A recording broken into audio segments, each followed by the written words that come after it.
In Nigeria for our next session with Adeesh Kumar from Paras Energy, also very active in Nigeria. Adeesh is the solar business head at Paras Energy since 2020 and really focusing on developing innovative hybrid solutions for CNI customers in Nigeria. Before Paras Energy has been working with companies like Tata Power and PwC, but really like the last 20 years, he's been focusing his efforts on solving energy challenges in Africa. So I'm very pleased to welcome you. Adeesh, there you go. We can see you. We cannot hear you yet. Maybe you can unmute yourself. And what I will do, yes, good morning. I'm going to give you the Good morning, everyone, and thanks for the opportunity. So when we are ready, I'll just share my presentation and we are good to go. And one just small correction, it's not 20 years for me, it's just the organization, Paras Energy, who has more than 20 years of experience in Nigeria now. Sorry about this, but thanks for rectifying this. But yes, we are all set. Normally, you should be able to share your presentation. Okay, thanks, John. Just give me a moment. I'll share. We'll keep you posted as soon as we start seeing your screen and your presentation.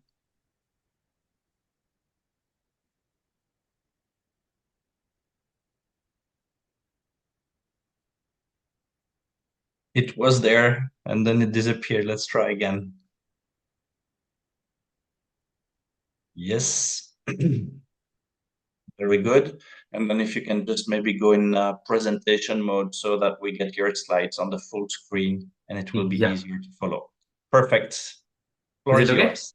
Yes. Okay, thanks, John, and good morning, everyone. Good morning, good afternoon, and maybe evening in some part of the globe. So before I start, actually, one of a great person just spoke now, Mr. Tere Osmanson. I was also there during the event yesterday when they commissioned Just Right. So good to know that a lot of things are happening in Nigeria, especially related to storage and PV. And that is the requirement of the moment. So I'll also stick to one case study in Nigeria, but before I start, I'll just touch base about Paras, where I work. So Paras is in Nigeria for more than 21, 22 years now, and we are part of African Industry Group, which is in Nigeria for almost 50 years. Paras initially was thermal IPP, means we have thermal generation from gas engines. We were the first 100% private company who started selling power to the grid. And then in 2019, we diversified into solar. Into solar space, we have more than 20 megawatt of installed capacity. And we do EPC, some energy services, and we do have some IPP in solar as well, projects in IPP. So what we are targeting now is to have another 400 megawatt in next 2 years. And to achieve that, we have already signed almost 25 megawatt of deal with some of the CNI customer, and we are also going ahead with utility scale projects. So before I jump to the case study, let's talk about Nigeria, because it is in the West Africa, it is the most popular, I'll say, market for PV and storage. Given the recent changes, I think it is now getting more and more attraction from Western countries, European countries as well. So what are the major factors that actually drives this? So let's talk about the high cost of electricity. So recently, while Mr. Osmanson was talking about the cost of electricity, grid electricity is lower than storage as of for CNI customer. In my perspective, as per the recent changes in Nigerian tariff, now I think storage and PV would be very, very competitive as compared to the grid electricity. So it has been threefold now, almost 15 cents as the tariff for band A customer, I'll say the industrial customer. Then the second challenge is again the access to electricity. ISMAP used to do a survey a lot in this region, and they are around, I think, as per the latest report, 58% of Nigeria people have access to the grid electricity. That means 42% of the total population still don't have access to the grid, and then they have to depend on off-grid energy solutions, and mostly it is the diesel generator. So one more point I would like to share, that in Nigeria as of now, we have installed diesel generator capacity for around 20 gigawatt. I think that would be highest in Africa and maybe across the globe. The third point is the unreliable grid electricity. Yes, though the grid is available, the availability is less. And again, the grid collapses very frequently. I think in my next slide, I'll share the data that I think it's more than 70 times in last 5 to 7 years. Currently, like 2 years back, Nigerian government removed the fuel subsidy. That means diesel is also now almost 4 to 5 times expensive than what it was a few years back. And given that this is the economic condition and the political condition in Nigeria, but on the technology side, the storage costs are also falling down. I think it is almost like 60% of that it was 2 years back. PV model prices, everyone knows that it is at I think at the very low cost, and so it's the best cost that you'll get in the last I think decade. So technological advancement, obviously new technologies coming up in the PV model, like we have TopCon, we have new advanced lithium-ion batteries with different type of cooling mechanism that is available. Different OEMs are there. I saw Williams also there in the panel. So he'd share more experience about the different technology and storage.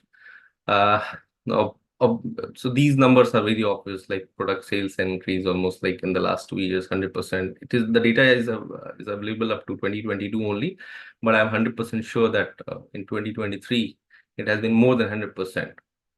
C&I, yes, many more customers are approaching us now, being an EPC company, being an IPP. Many C&I customers are approaching now to have solar for them. Now, it's not only solar, they are also looking for storage along with solar. That's why it is now becoming very interesting to know. Install capacity for mini grids, now with the REA project, I have been seeing some of the key IPP developers signing 250 megawatt, 350 megawatt MOUs with REA to develop off-grid and I'll say some of the low access grid scenario. Then what I say that in the coming years, the potential is more than 2 gigawatt only for off-grid market. So talking about the regulatory changes, the implementation of cost-reflective tariff by NRC, this was a very bold decision by the Nigerian Electricity Regulatory Commission this year, and they went ahead with more than 200% hike in the electricity tariff. I told you it is almost threefold what it was a few months back. On top of it, the grid reliability is very, very poor. So it was more than 126 times in the last 7 years, and almost each month the grid collapses because of various reasons. So a few days back, there was a labor union strike and the complete grid collapsed. So complete 2 days, there was no grid electricity.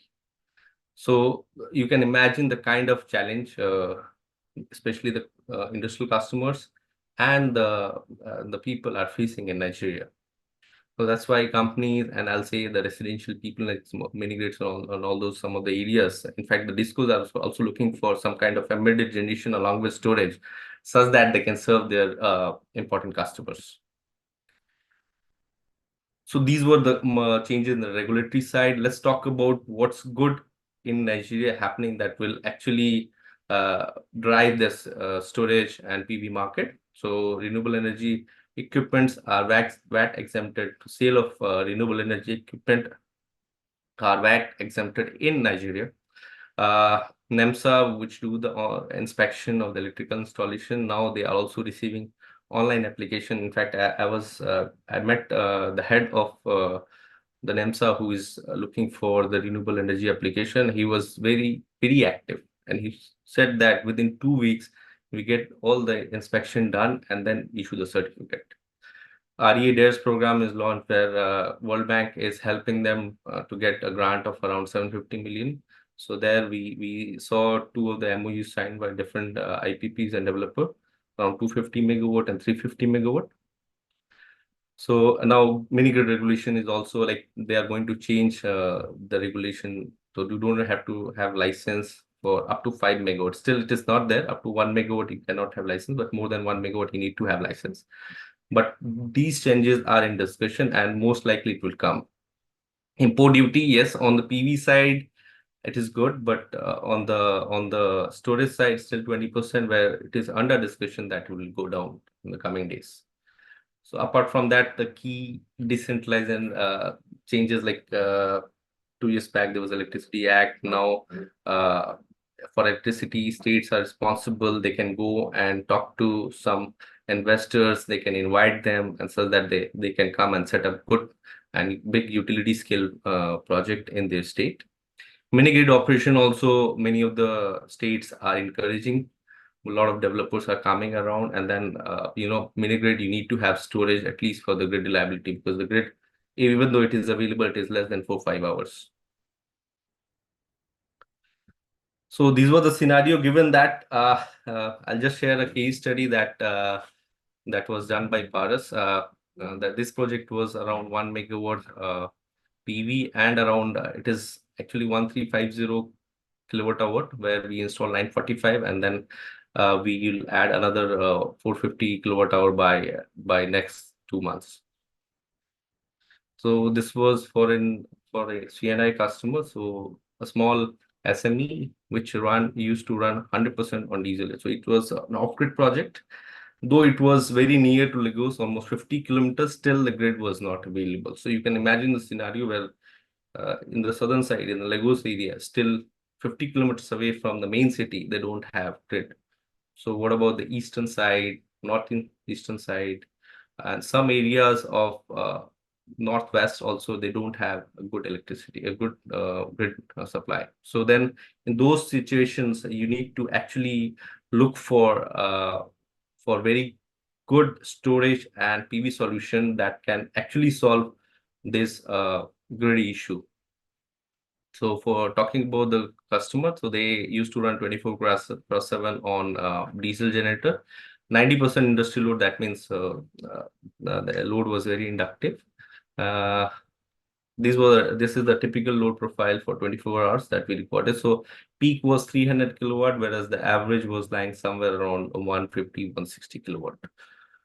So we proposed sorry, okay. So these were the factors. We already talked about those factors in our last slide. So it's pretty clear that, okay, the similar challenges will be faced by many CNI customers across Nigeria. So they want to save on the diesel, they want to have some flexibility. And then one more important point I would like to add here is storage and PV gives you a flexibility of expanding your capacity. Let's say you can have 1 megawatt now. Now, if you're expanding in your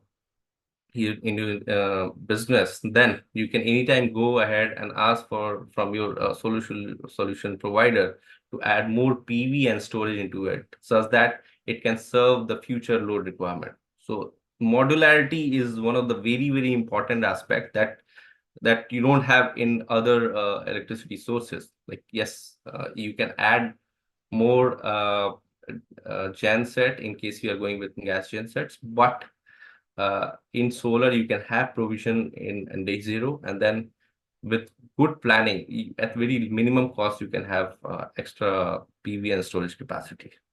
Obviously, going green is one of the objective. Everybody wants to go for looking for sustainable solution, and then energy security obviously will be there. So we installed around 1 megawatt PV. It was complete rooftop. This is actually the photograph of the site, and then around 945 kilowatt of storage that generates around 1.1 million units of electricity per annum. Around 1,836 number of PV modules were installed. It actually displaces around 10 metric tons of CO. So these are just the numbers. I think most of our speakers are familiar with the technology. The idea is not to share the technology, but to showcase the benefit this technology has brought to one of the key customers. So talking about the technical side, we already discussed that the 945 kilowatt hour BSS solution was installed. That has high availability and very high availability. So let me tell you, the availability is almost 99.9%. In the past, the project was commissioned last year, almost 1 year it has been into operation, and we have never seen uh, uh, failure of more than 10-15 minutes. Then on top of it, the thermal management system was very good. We have HVAC system installed. It was a containerized solution. HVAC was there such that it can provide the optimum temperature to the batteries, and then firefighting system and everything was. So this solution, we took it from Jinko, and the battery was 1C battery with SOC up to 10%, highly reliable. Talking about O&M consideration, like let me tell you, there is nothing we used to do for O&M. It's only panel cleaning that we used to do, and a normal checks of the string current and voltage. On the other side, there was no major O&M issue. I told you, like, there was only 10-15 minutes disruption in the last 1 year. So it is very reliable. Then the power quality also improved. So their engines actually running at almost 1 power factor, though it is inductive, so it can go up to minus 0.8, but still the power, because of the good power quality, the engine lives have improved. Easy maintenance, modular design with scope of expansion. I told you we installed only 945. We had space of adding additional 450 kilowatt hour. That's why it becomes very important to design that, okay, what is the customer need and what is the future expansion. If you consider that, you can have modular design in place that will come at very low cost and can be added in let's say 2-3 months of time. So with that, they achieved less than 15 cents LCOE, which was actually, for them, the cost was going almost more than 20 cents, I'll say. So whatever saving they are doing, they are getting the payback in less than 3 years. So we had warranty from Jinko for more than 10 years for this battery. So almost we expect that it will last for another 10-12 years. So almost 10 years of free electricity they have. Annual saving with respect to the diesel they used to burn is almost 0.3 billion naira. So this was a small use case that we did, a case study that we did. We did one more project of the similar capacity for industry in Edo State. They are also very happy. Actually, they had very limited grid supply around 2 to 4 hours. But after this came, they actually disconnected it from grid, because now the tariff becomes 225. So MD especially called me and thanked me that, okay, because of the solution, now we are enjoying electricity, and they are actually going for their business expansion. So thanks, John. I would love to take more questions if anybody, I can see some hands being raised. Yes, there are questions, there are hands, but no worries. I will screen through these questions and I'll shoot the first one for you. Maybe you can stop sharing your screen so that we have you in full for answering those questions. There we go. The first question comes from Mohammed. So, I mean, in Africa, but in Nigeria specifically, we have a very high grid instability and sometimes for a prolonged period of time.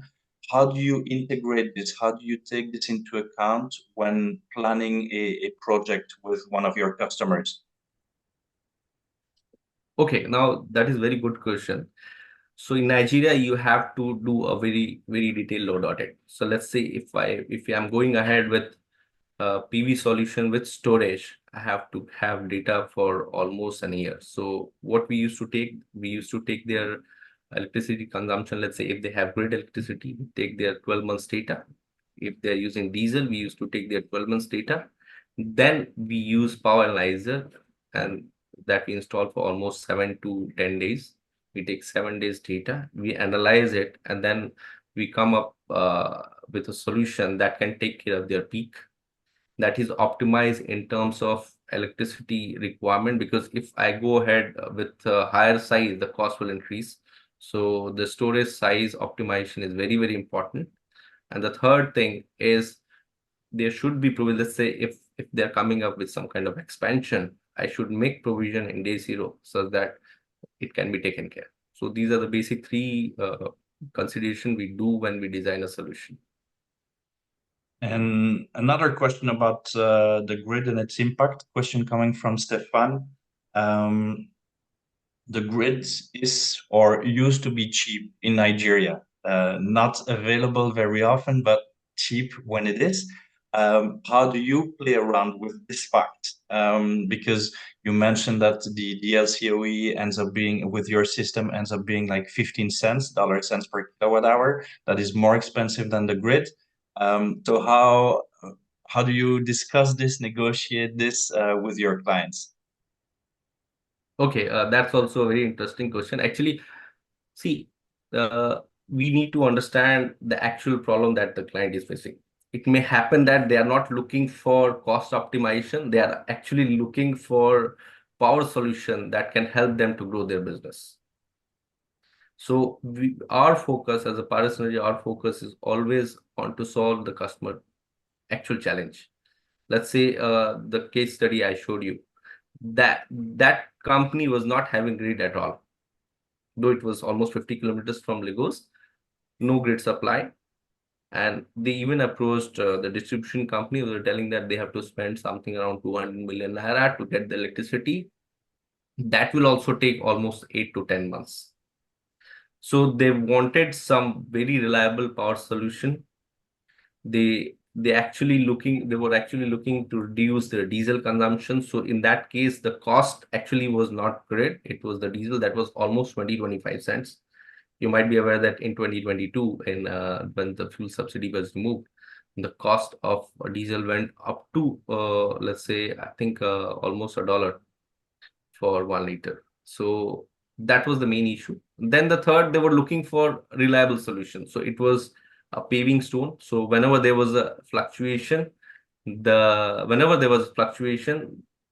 mixer stops, and then they have to clear the complete cement mix before they can start. So it's not only about the cost, but the other value-added services that comes with storage. And talking about this fuel subsidy removal that you've just mentioned, you touched on this in your presentation as well. But there's different things we can find online. Can you tell us what exactly is the situation? Like, have we gone all the way? Like, is all the subsidies now removed on diesel? Is this rule also applicable in all places across Nigeria, or are there some subtleties in this overall picture? Okay, so I also read some news where it was there that in some of the regions the fuel subsidy will be given. But as of now, I think many of the customers are not availing that. So there is no fuel subsidy for a common people. Yes, there are some rumors and news in the market that for not from the industries, for residents and local people, they will come up with some solution where some fuel subsidy can be provided. But as of now, it is not available in local market. Sorry, I misunderstood you there. The fuel subsidy is not available, or the fuel subsidy is there? I'm confused. No, it's not available. Not available. The fuel subsidy is not available very easily. So there are some news in the market that where the government will give some fuel subsidy to some of the people through some fueling station, but we have not seen that happening. It may happen that in the coming months they will install some fueling station with subsidy, but as of now it is not available. Still talking about diesel. Many times developers try to, well, engage in discussions with off-takers who are running on diesel generators, and they end up having a discussion about the real costs of them running their diesel generators. And very often, this is where you end up in a situation where you can calculate the real cost of diesel kilowatt hours, But then the counterpart refers to the spec sheet of the diesel generator and says, no, no, no, my kilowatt hour from a diesel generator is much less. Have you been exposed to some situations like this as well? And do you have the feeling that people in Nigeria understand the real cost of a diesel kilowatt hour? Okay, so yes, it is right. Many of the companies don't know. Actually, see, there are a lot of factors I don't want to mention once you talk about diesel for a company. Uh, there are some theft issues also. There are some pilferages also. And then once they runs the diesel generator, it is not run at 100% efficiency. Because of those issues, the numbers that they come up is not correct. Whereas what we calculate is different from many other customers. So then we have to go in detail, explain them that, okay, we have done this test. We can do a pilot along with you for 5 6 days and check the data, and then that's the way we have to convince it. Otherwise, customer have their own numbers, whereas for other developers like us, we have our own numbers. So there's always a contradict between us and the customer. That's how we have to explain the complete process. And then if required, we tell that, okay, let's do the measurement for next 7 days. Our guy will be there, and then you can appoint someone from your side, and then together we will measure the diesel consumption. A wonderful introduction to the next question coming from Michelle. Michelle is asking about which tools do you actually recommend to use to help you in sizing the perfect components for a solar plus storage project. Okay, so the first thing is to do the power audit. We use Fluke Power Analyzer to check and take the data. You can have different models of it, and then different storage capacity is also available. So, but we use Fluke instrument and like power analyzer, clamp meter, ammeter to measure the data. And then you can do a simulation. There are many softwares available in the market where you can do the simulation, put the customer load data, and then check as per, let's say, the PV and storage capacity also you can do. We even do modeling on Excel. So I prefer doing it by myself in Excel. I get the PV generation data from PV system, all those, and then I do the modeling by myself on Excel because it helps me to change the hourly load pattern. Fair enough. Looking at the next question. Yes, question from Ulrich. How do you perceive the appetite of or interest of Nigerian customers when it comes to new technologies? So right now, you're a little bit of at a tipping point where people have been relying on a lot of diesel generation previously, and now there's this opportunity for solar plus storage. Um, do you have to fight a lot to convince people in Nigeria, or on the other hand, do you feel that they are very, very much looking and accepting new solutions? Okay, that is also a very good question. Actually, 2 years back, we used to fight a lot because at that time the credit cost was low, there were fuel subsidy in place, and then actually if you are proposing solar, they will think that solar cannot work. But once the cost went high, when they started spending more on electricity, they started looking for alternative. And when a customer start looking for an alternative, they actually do a research by themselves, and then people like us go and talk to them and show them some case studies like what we showed here. We take them to our site, and then once they see by their own eyes, they believe that yes, it works. So cases like just right, what Mr. Terry was talking about, it helps the complete sector to grow. It's not like me doing one project or Empower is doing one project, somebody else is doing. Once there are many developers or IPP doing the projects, it gives a lot of confidence to the customer that yes, it works. So it is mostly word of mouth. Whatever happens on paper, newspaper, or media and all those, unless and until they see by themselves or some close person explain that no, this works, it's very difficult to convince them.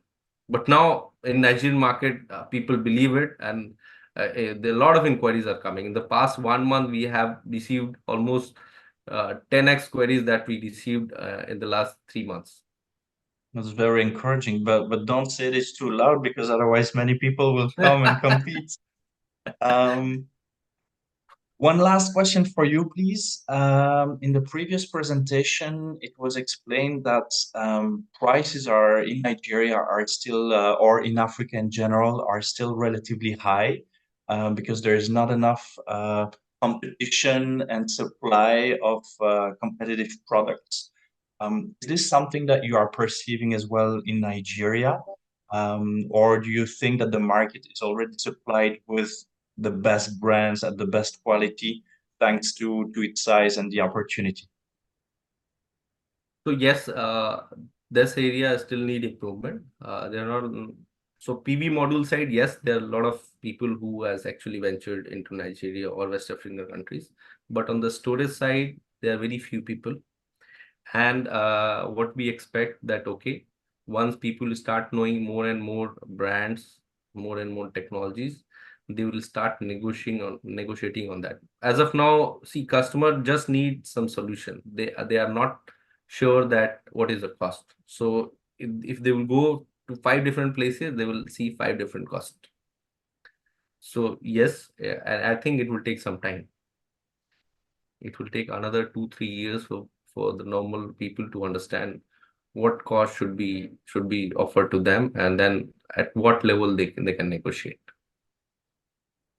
Thank you very much, Adeesh. Great and insightful presentations. Congratulations on the various projects that you have already delivered, and good luck with all these new inquiries.